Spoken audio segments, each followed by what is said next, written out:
बड़ा तबका जो युवा पीढ़ी का जेनजी जिसको बोलते हैं, अब ये ट्रेडिशनल व्यापार से जुड़ना नहीं चाहते हैं। कहीं ना कहीं जो हमारा एक सांस्कृतिक पहचान है वो खतरे में है। भागलपुर की बात करें, भागलपुर रेशमी शहर के नाम से पूरे विश्व पूरे दुनिया में जाना जाता है। बुनकरों की हालत में कोई सुधार नहीं हो पाया। तमाम तरह के पॉलिटिकल लीडर्स इनको भनाने की कोशिश करते हैं। सरकार भी कहती है कि हम तमाम स्कीम्स चला रहे हैं। वजह कहाँ है? विडंबना ये है कि जो सरकार स्कीम तो बनाती है, बहुत ही अच्छी स्कीम बनाती है, क्लस्टर डेवलपमेंट बनाती है, वर्कशेड बनाती है, डाइंग फिनिशिंग का स्कीम बनाती है, लेकिन आप सही कहा कि इलेक्शन के टाइम में नेता भी जाके देख लेते। हमारी पहल थी, हमारे पहल पर ही लाया गया था। ये जो एडवांस स्टेट हैं पूरे भारत में, उन सब की तुलना में बिहार का तकनीक आज भी कपड़े उद्योग के खास तौर से बड़े पुअर माने जाते हैं। वजह क्या है? आप 10 साल बाद भी कोई कपड़ा निकाल लीजिए सिल्क का या खादी का और उसको फिनिश करके पहन लीजिए तो वो आज का नया लगता है। देखिए, 7 अगस्त को राष्ट्रीय हथकरघा दिवस है और ये एक बहुत ही अच्छी पहल है पूरे देश के बुनकरों के लिए, हुनरमंदों के लिए। बुनकर सिर्फ बुनकर नहीं है, वो एक हुनरमंद हैं और ये सरकार की पूंजी है। आप ऐसे माने कि कृषि के बाद सबसे बड़ा उद्योग कपड़ा उद्योग है और उसमें ये हथकरघा उद्योग जो है, ये एक ऐसा उद्योग है कि हम गांव-गांव तक, आखिरी पंक्ति के लोग, गरीब गुरबा तक पहुंच सकते हैं। उनका चाहे कताई के माध्यम से हो, बुनाई के माध्यम से हो, रंगाई के माध्यम से हो, फिनिशिंग के माध्यम से हो, हम वहाँ तक पहुँच सकते हैं। लेकिन सबसे बड़ी बात यह है कि आज जो दुनिया में जिस तरीके का वातावरण बन रहा है, दुनिया में जिस तरीके का माहौल बन रहा है कि हम यहाँ के प्रधानमंत्री है उसका शुक्रिया अदा करना चाहूँगा कि उन्होंने एक जो नारा दिया है कि लोकल फॉर वोकल, स्वदेशी। अगर हम 1 मीटर कपड़ा यहाँ के बने हुए बुनकरों का खरीदते हैं तो सूता बनाने वाले का काम चलता है, तानी बनाने वाले का काम चलता है, बुनकर का काम चलता है, फिनिशिंग, डाइंग और उसके बाद ट्रांसपोर्टिंग। तो 1 मीटर कपड़ा अगर आप खरीदते हैं तो 5 घरों का चूल्हा जलता है। तो ये कितने बड़ा साधन रोज़गार का हथकरघा उद्योग से मिल सकता है, ये आप समझ सकते हैं। भागलपुर की बात करें, भागलपुर रेशमी शहर के नाम से पूरे विश्व पूरे दुनिया में जाना जाता है। लेकिन आज रेशमी शहर का चमक आप लंदन में भी देख सकते हैं, इटली में भी देख सकते हैं, गल्फ़ में भी देख सकते हैं।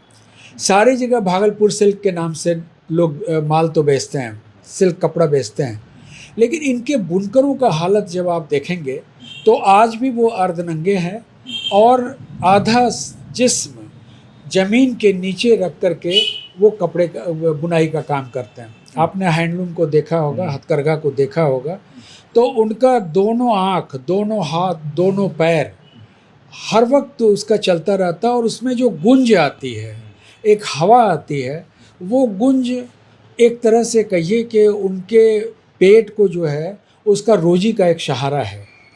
हम ये कह सकते हैं कि आज पर्यावरण का जो समस्या है, हथकरघा उद्योग के लिए कोई पर्यावरण का जो है इसमें दिक्कत नहीं है। आप 10 साल बाद भी कोई कपड़ा निकाल लीजिए सिल्क का या खादी का और उसको फिनिश करके पहन लीजिए तो वो आज का नया लगता है, उतना ही चमकदार लगता है, उसका चमक फीका नहीं होता है। तो ये एक प्राकृतिक धागा से बनता है। सरकार ने लगातार प्रयास तो किए हैं और इनकी चमक पूरी दुनिया में देखी जाती है, लेकिन बुनकरों की हालत में कोई सुधार नहीं हो पाया। तमाम तरह के पॉलिटिकल लीडर्स इनको भनाने की कोशिश करते हैं। सरकार भी कहती है कि हम तमाम स्कीम्स चला रहे हैं। वजह कहाँ है जो ज़मीन पर उतर नहीं पाते हैं और बुनकर उनसे लाभ नहीं ले पाते हैं? और बड़ा तबका जो युवा पीढ़ी का जेनजी जिसको बोलते हैं, अब ये ट्रेडिशनल व्यापार से जुड़ना नहीं चाहते हैं। कहीं ना कहीं जो हमारा एक सांस्कृतिक पहचान है वो खतरे में है। बिल्कुल।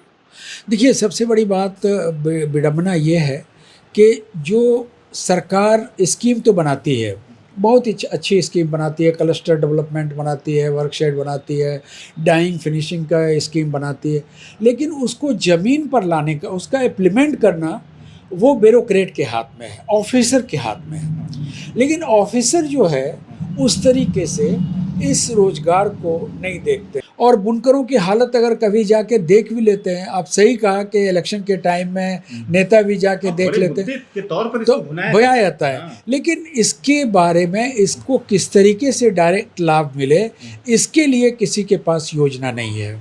बिहार में जो सतरंगी चादर का इस्तेमाल हो रहा है अभी हॉस्पिटल में, उसका शुरुआत हमने पूर्व मुख्यमंत्री माननीय नीतीश कुमार साहब से बरसों खुशामद करके वो स्कीम को लाया था।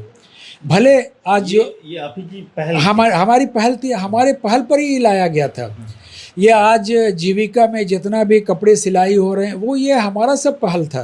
ये जो एडवांस स्टेट हैं पूरे भारत में, उन सब की तुलना में बिहार का तकनीक आज भी कपड़े उद्योग के खास तौर से बड़े पुअर माने जाते हैं। वजह क्या है? एक तगड़ी आबादी यहाँ पर रहती है और यहाँ के कपड़े तो आप जैसा कह रहे हैं कि पूरे अंतर्राष्ट्रीय स्तर पर एक पहचान बनाती है।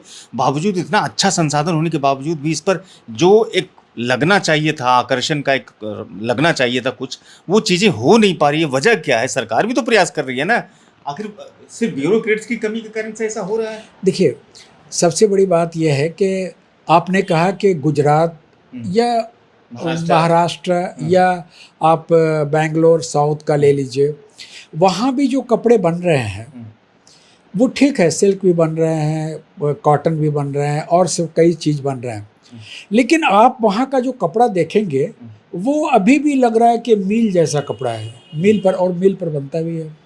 लेकिन जहाँ हथकरघे की बात कर रहे हैं, आज हथकरघा दिवस मनाने की बात हो रही है, हथकरघा का कपड़ा रुखड़ा होगा, हथकरघा का कपड़ा आपको चिकना नहीं होगा। गांधी जी ने कहा था कि हाथ का बना हुआ, अपने हाथ से सूत कातो, अपने हाथ से बुनो और वही कपड़ा पहनो। वो खुद चरखा चलाते थे। वो खुद चरखा चलाते थे।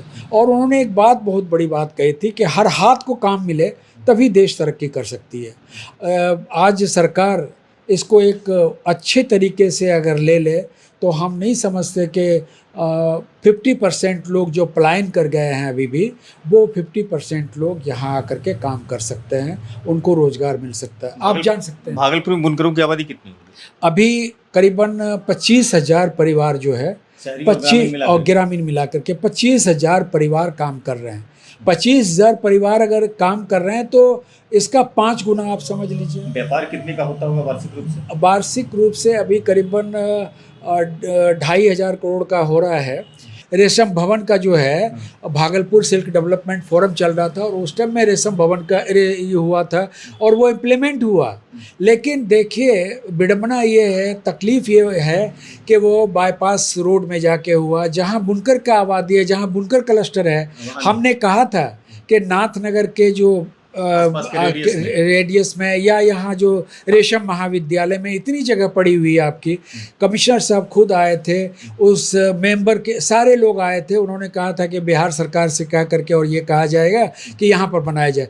अगर रेशम भवन यहाँ पर बनता तो उसकी कुछ हकीकत भी होती। तो चर्चा हुई थी ना कि यार्न बैंक खुलेंगे, अभी तक सुविधाएं उपलब्ध हो जाएगी आसानी से, कुछ नहीं, से जो पर काम नहीं हो पाया, कुछ नहीं हुआ, कुछ नहीं। ऋण के लिए कागज हमने रिजर्व बैंक को, माननीय पूर्व मुख्यमंत्री को 100 बार तो जरूर कहे होंगे। अभी रिजर्व बैंक के जो थे वो आए हुए थे, उन्होंने विजिट किया, बैंकर्स को ले गए, नाबार्ड को ले गए, और एक ही चीज़ हमारा था कि आप 1 साल का एक बुनकर के ऊपर में एक लूम पर 3.5 लाख रुपए का रॉ मटेरियल लगता है, आप उतना दे दीजिए और 4% ब्याज पर दे दीजिए। ये जो ट्रांजैक्शन करेंगे वो आपका ब्याज का भी पैसा देंगे, आपका भी पैसा देंगे और अपने रोजी रोटी भी ठीक से कमा सकेंगे। अच्छा, आखिर में एक सवाल सर आपसे करना चाहेंगे। हाल ही में एक बड़ा खबर सबके सामने आया कि बुनकर इलाकों कि यहाँ जो बिल है, बकाया बिजली का बिल है, वहाँ से अब विद्युत कनेक्शन काट दिया जाएगा। इस पर भी चर्चा बहुत तेज रही है, इसका क्या है स्टेटस अभी? इसको लेकर के आप लोगों की क्या तैयारी है? देखिए, बुनकर, जहाँ तक ये पावर लूम की बात है, हैंडलूम की बात नहीं है, लेकिन पिछले बार जब इनका कर्ज करीबन 400 करोड़ रुपया हो गया था, तो वो भी हमने माननीय मुख्यमंत्री साहब यहाँ सर्किट हाउस में आए थे और यहाँ सारे बुनकरों को पता है कि हमको बुलाया गया, हम गए नहीं थे, हमको बुलाया गया, डीएम साहब, कमिश्नर साहब, और उस टाइम में प्रीति अमृत साहब ऊर्जा सचिव थे, उनको कहा गया कि भाई इसको जो है किस तरीके से करें। पूर्व मुख्यमंत्री साहब ने उसका निदान कर दिए। बहुत शुक्रिया, आपने समय दिया, इसके लिए आपका बहुत शुक्रिया। शुक्रिया। अलीम अंसारी साहब को सुना, जो बाय बर्थ बुनकर भी हैं और बुनकर कल्याण समिति के पूर्व सदस्य भी हैं बिहार सरकार के। एक अच्छे चेहरा के रूप में जाने जाते हैं और हमेशा से बुनकरों के लिए काम भी इन्होंने किया है।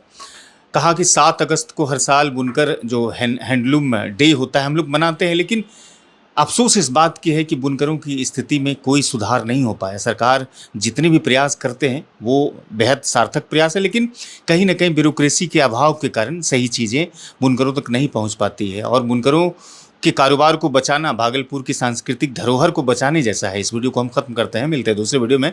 फिलहाल हमारी इस वीडियो को आप लोगों तक पहुँचाइए, साथ में हमारे चैनल को सब्सक्राइब कीजिएगा। शुक्रिया।